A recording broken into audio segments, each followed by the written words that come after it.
आज हम देख रहे हैं अर्धवार्षिक परीक्षा 2023-24 के लिए हिंदी साहित्य का पेपर कक्षा 12 का। यहाँ आप आपके रोल नंबर लिखेंगे, नामांक लिखेंगे, समय 3.25 घंटे का और 70 अंक का ये पेपर होगा। पहली बार यदि आप हमारे YouTube चैनल से जुड़े हैं तो इसको सब्सक्राइब जरूर कर लीजिए, क्योंकि नए नए वीडियो आपको मिलते रहेंगे। हिंदी साहित्य का पेपर जो बहुत ही ज़्यादा इम्पोर्टेंट रहेगा आपके लिए। कैसे प्रश्न आएंगे, खंड ए देख लेते हैं। खंड ए में अति लघुतरात्मक प्रश्न आपके अपठित गद्यांश से और अपठित पद्यांश से पूछे जाएंगे। सबसे पहले अपठित गद्यांश को देख लेते हैं।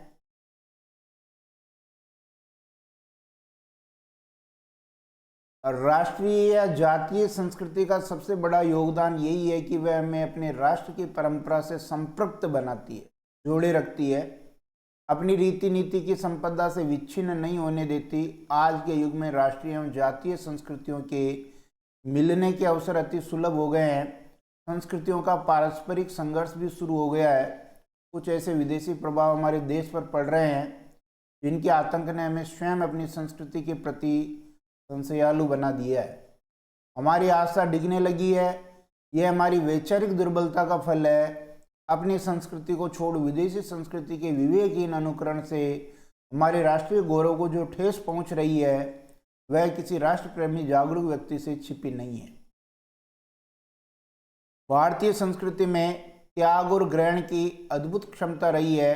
अतः आज के वैज्ञानिक युग में हम किसी भी विदेशी संस्कृति के जीवंत तत्वों को ग्रहण करने में पीछे नहीं रहना चाहेंगे, किंतु अपनी सांस्कृतिक निधि की उपेक्षा करके नहीं। पहला प्रश्न है कि हम अपनी संस्कृति के प्रति संकल्लु क्यों हो गए?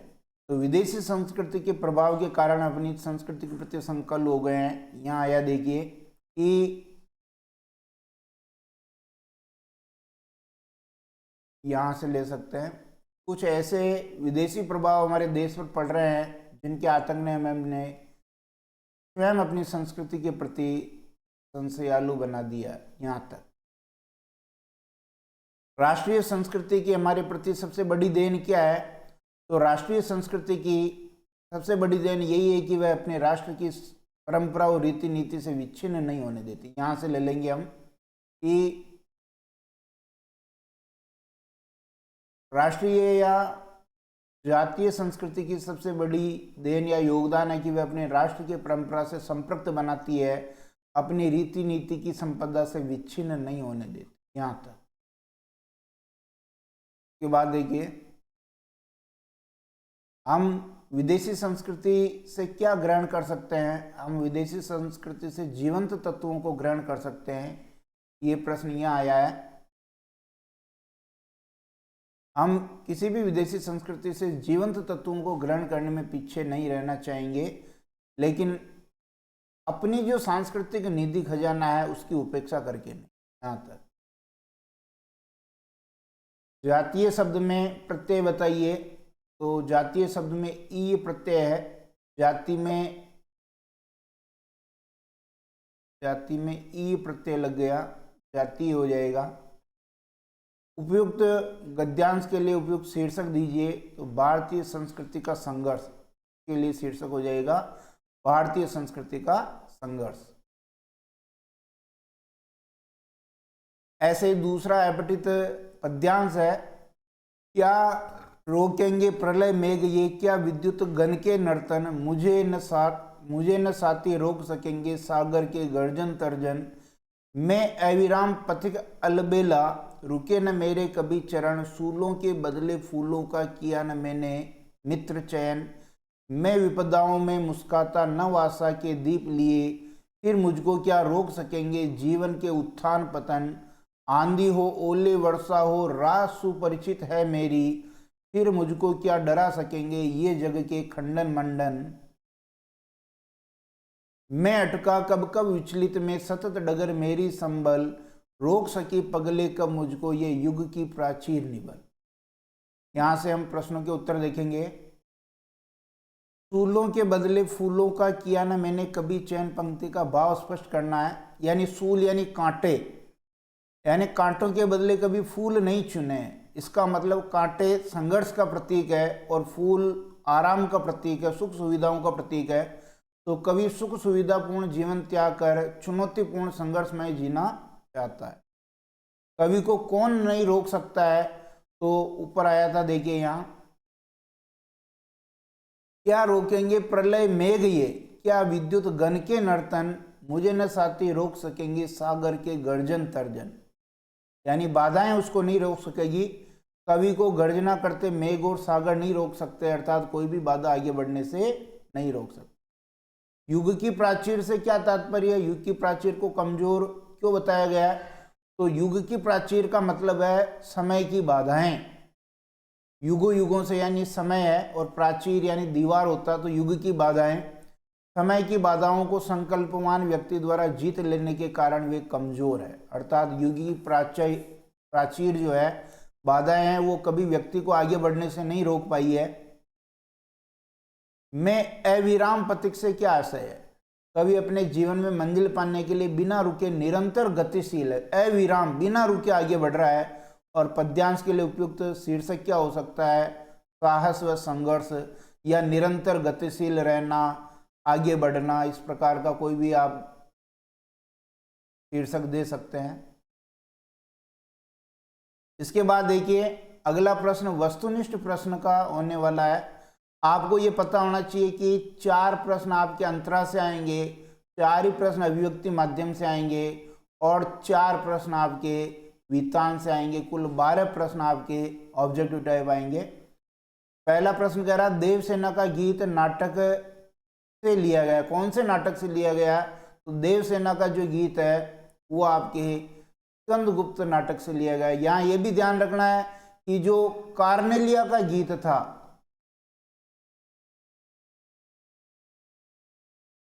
कार्नेलिया का जो गीत था, ये आपका चंद्रगुप्त नाटक से लिया गया है, चंद्रगुप्त नाटक से। तो अगर ये नहीं पूछ सकता तो ये पूछा जा सकता है।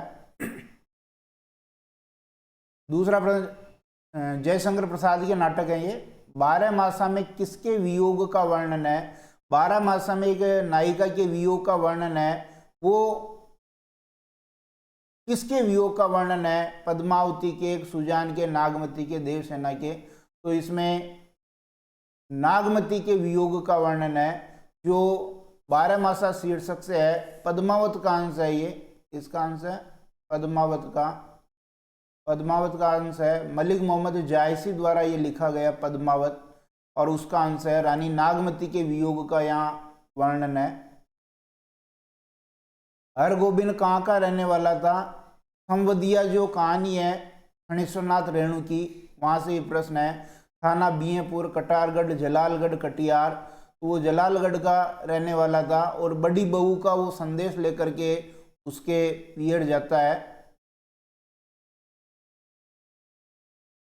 लेखक गांधी जी से मिलने कहाँ गया था? लेखक जो भीष्म साहनी है वो गांधी जी से मिलने कहाँ गया था? कश्मीर, सेवाग्राम, वर्धा और दिल्ली।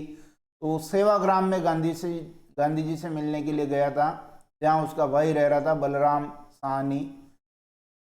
बलराज साहनी। सूरदास की झोपड़ी किस उपन्यास का अंश है? सूरदास की झोपड़ी गोदान, अंधायुग, रंगभूमि, निर्मला, तो ये रंगभूमि का अंश है। और ये किसके द्वारा लिखा गया है?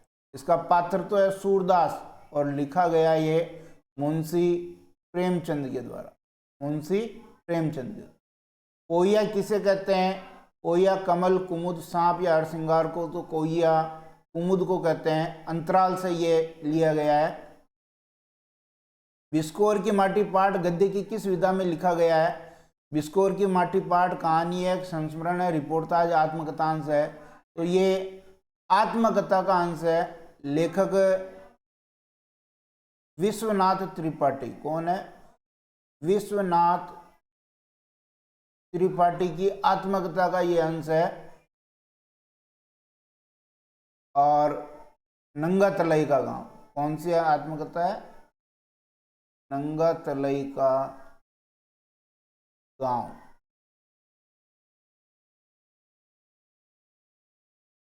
सूरदास की पोटली में कितने रुपए थे? ये रंगभूमि का अंश मुंशी प्रेमचंद के उपन्यास का अंश है। सूरदास जो अंधा भिखारी है उसने रुपए इकट्ठे किए थे। पोटली में कितने रुपए थे? 1500, 250, 400, तो 500 रुपए उसकी पोटली में थे। समाचार लेखन में कितने ककार होते हैं? समाचार जब लिखते हैं तो ककार का मतलब के अक्षर से चालू होने वाले शब्द कितने होते हैं? 3, 4, 5, 6। तो ये 6 ककार होते हैं। कितने ककार होते हैं? 6, जिसमें से 4 ककार तो इंट्रो में प्रयुक्त हो जाते हैं और 2 ककार बॉडी और समापन में। पत्रकारों का समूह जहां समाचारों का संपादन करके उन्हें छापने योग्य बनाते हैं उसे क्या कहते हैं? Desk, beat, record room, office, तो उसे डेस्क कहते हैं। बहुत इंपॉर्टेंट। लेकिन बीट को भी आपको याद रखना है। बीट किसे कहेंगे? जो ये पत्रकार हैं उनको उनकी रुचि और क्षेत्र बांटा जाता है, उसे उनको रुचि का क्षेत्र दिया जाता है। जैसे किसी को खेल बीट मिल गई, किसी को विज्ञान बीट मिल गई, किसी को व्यापार बीट मिल गई, तो ये बीट उनका रुचि का क्षेत्र होता है। ये भी इंपॉर्टेंट बन सकता है। कविता की अनजान दुनिया का सबसे पहला उपकरण क्या है? शब्द, छंद, अलंकार, रस। पहला शब्द है शब्द। पहला शब्द कौन सा है? शब्द है। और ये अभिव्यक्ति और माध्यम से जो कविता, नाटक और कहानी जो सृजनात्मक लेखन है वहां से लिया गया है। सुव्यवस्थित, सृजनात्मक और आत्मनिष्ठ लेखन क्या कहलाता है? संपादकीय, आलेख, फीचर, स्तंभ लेख। फीचर कहते हैं उसे।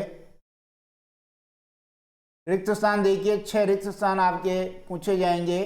2 काव्य गुण दोष से, 2 छंद से और 2 अलंकार से। यानी 2 काव्य गुण दोष से, 2 छंद से, 2 अलंकार से, कुल 6 हो जाएंगे। काव्य में जहाँ किसी शब्द का अर्थ तुरंत समझ में ना आए वहाँ कौन सा दोष होता है? वहाँ क्लिष्टत्व दोष होता है, क्योंकि गुणा भाग करना पड़ता है, कठिनाई से यहाँ अर्थ समझ में आता है। ओज गुण में कौन से वर्णों की प्रधानता होती है? तो ओज गुण में कठोर वर्णों की प्रधानता होती है। यहाँ आपको एक चीज और याद करनी है कि जो कोमलकांत पदावली है, कोमलकांत पदावली यानी कोमल वर्णों का प्रयोग या कोमलकांत पदावली का प्रयोग आपको माधुर्य गुण में देखने को मिलेगा। कौन से में? माधुर्य गुण में। हरिगीतिका छंद के प्रत्येक चरण में मात्रा होती है। हरिगीतिका छंद के प्रत्येक चरण में 28 मात्रा होती है। अब ये आपको ध्यान रखना है, इसका मतलब गीतिका में 26 होती है। और गीतिका के प्रारंभ में अगर हम 2 मात्रा जोड़ देते हैं तो हरिगीतिका बन जाता है। 3 वर्णों का समूह क्या कहलाता है? 3 वर्णों का समूह गण कहलाता है। और गण कितने होते हैं? 8। ये माता, राजबान, सलगा, यगण, मगण, तगण, नगण, जगण, बगण, नगण, सगण। और जहां कारण के होने पर भी कार्य न हो वहां पर कौन सा अलंकार होता है? वहां पर विशेषोक्ति अलंकार होता है। कौन सा अलंकार? विशेषोक्ति। यानी क्या कह रहा है ये? कारण है और काम नहीं हो रहा, विशेषोक्ति। पर इसका उल्टा कर देंगे, कारण नहीं है और काम हो रहा है। कारण नहीं है, काम हो रहा है, तो वो हो जाएगा आपका विभावना। बिना कारण के ही काम हो जाता है। दोनों इंपॉर्टेंट है। प्रतीप अलंकार कौन से अलंकार का उल्टा होता है? तो प्रतीप अलंकार उपमा अलंकार का उल्टा होता है। इस प्रकार खंड ब में देखिए,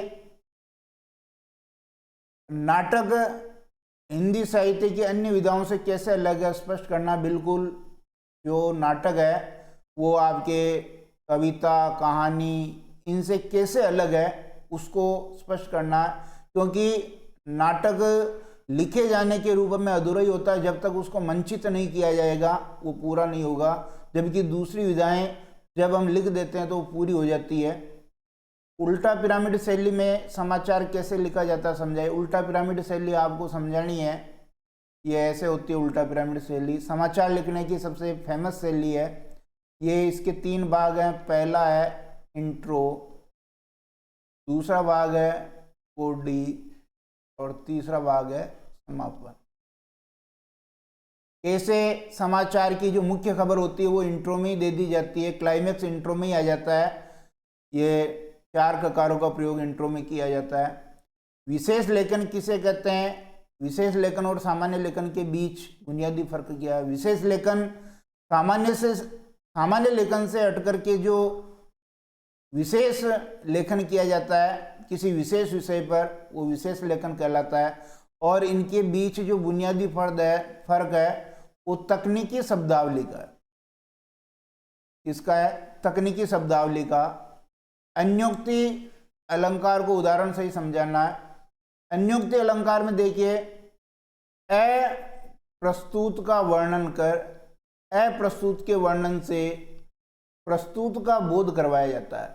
यानी अप्रस्तुत का वर्णन कर प्रस्तुत का बोध करवाया जाता है, अन्योक्ति अलंकार होता है। बहुत फेमस उदाहरण है बिहारी का, नहीं पराग नहीं मधुर मधुर नहीं विकास ही काल, अली कली सो बंदियों आगे कौन अवाल।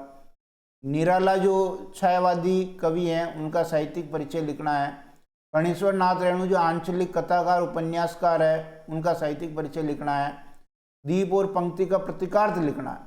तो दीप तो यहाँ पर व्यक्ति का या व्यष्टि का प्रतीक है और पंक्ति समाज या समष्टि का प्रतीक है।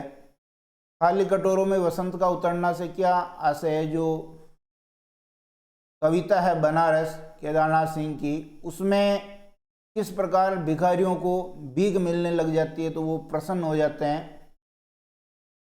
आधुनिक भारत के नए शरणार्थी किन्हें कहा गया और क्यों? आधुनिक भारत के नए शरणार्थी जो विस्थापित लोग हैं, जो किसी कारण से अपने घर और खेतों से विस्थापित कर दिए गए हैं, उनको कहा है क्योंकि अब वो वापस वहाँ नहीं लौट पा रहे हैं। ऐसा ही सिंगरौली में जो पावर प्रोजेक्ट लग रहा है वहाँ के लोगों की स्थिति है। 4 आध लघु कथा मजदूरों के शोषण की कथा स्पष्ट कीजिए। बिल्कुल किस प्रकार मजदूरों की मजदूरी आधी कर दी जाती है और मजदूर भी बेबस हैं, लाचार हैं उस आधी मजदूरी में भी काम करने के लिए। फूल केवल गंध ही नहीं देते, दवा भी करते हैं। इस प्रश्न का उत्तर देना है कि किस प्रकार फूलों को दवाई के रूप में भी वहाँ काम लिया जाता है। आंखें आने पर किस प्रकार फूल का रस लगाया जाता है। और भैरव ने सूरदास की झोंपड़ी क्यों जलाई? ये सूरदास की झोंपड़ी जो मुंशी प्रेमचंद के उपन्यास का अंश है वहाँ से है कि किस प्रकार सूरदास ने सुभागी को शरण दी थी और भैरव बदनामी के डर से बदला लेना चाहता था, उसने सूरदास की झोंपड़ी जला दी और उसके रुपए भी चुरा के ले गया। खंड 6 में देखिए दीर्घ उत्तरीय प्रश्न, कार्नेलिया का गीत का मूल भाव लिखिए। बिल्कुल, अरुण ये मधुमेह देश हमारा। कौन सा गीत है ये? अरुण ये मधुमेह देश हमारा, अरुण ये मधुमेह देश हमारा, ये गीत है। और ये जो है चंद्रगुप्त नाटक से लिया गया है, प्रसाद के चंद्रगुप्त नाटक से लिया गया है। इसमें एक तो भारत की जो सांस्कृतिक विशेषताएं हैं, सांस्कृतिक विशेषताएं और प्राकृतिक सौंदर्य, प्रातःकाल का जो प्राकृतिक सौंदर्य है उसका यहाँ वर्णन किया है, उसको समझाना है। गीतावली के पदों का सार लिखना है। बिल्कुल, तुलसी की जो गीतावली है, गीतावली में किस प्रकार तुलसीदास जी ने एक तो राम की जो माँ है कौशल्या, कौशल्या के वियोग का वर्णन किया है। किस प्रकार राम को बुलाने के लिए वो संदेश भेज रही है। प्रेम के लिए किसी भी निश्चित व्यक्ति, समय और स्थिति का होना आवश्यक नहीं है। दूसरा देवदास कहानी, ममता कालिया की जो दूसरा देवदास कहानी है उसको यहाँ समझाना है कि जो पारो और संभव के बीच में जो उनके मन में प्रेम का अंकुरण हुआ, न तो वो दोनों पहले किसी को जानते थे, न कोई जगह पहले फिक्स थी। अचानक किसी के भी मन में किसी के भी प्रति प्रेम उत्पन्न हो सकता है। ये कहानी का एक संदेश था। प्रेमगन की छाया स्मृति निबंध के आधार पर प्रेमगन के व्यक्तित्व की विशेषताएं लिखिए। रामचंद्र शुक्ल द्वारा लिखा गया यह पाठ है, रामचंद्र शुक्ल।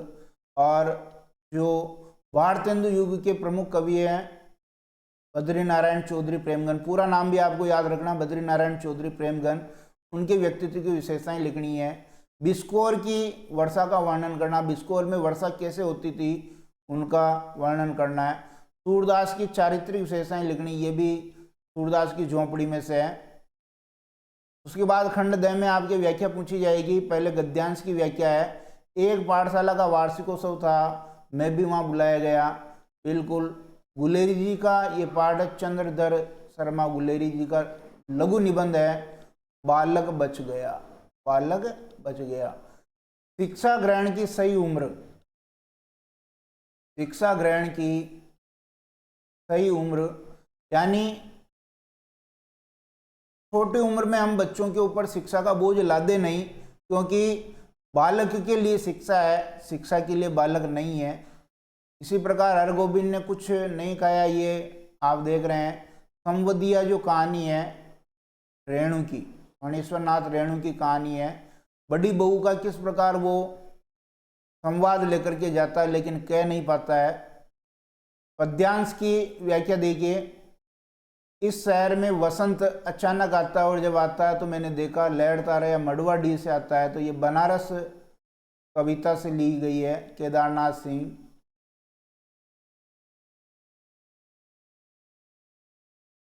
और पुल की शरीर सभा बैठाडे, नीरज नयन ने जलवाडे, ये तुलसी द्वारा रचित है। और रामचरितमानस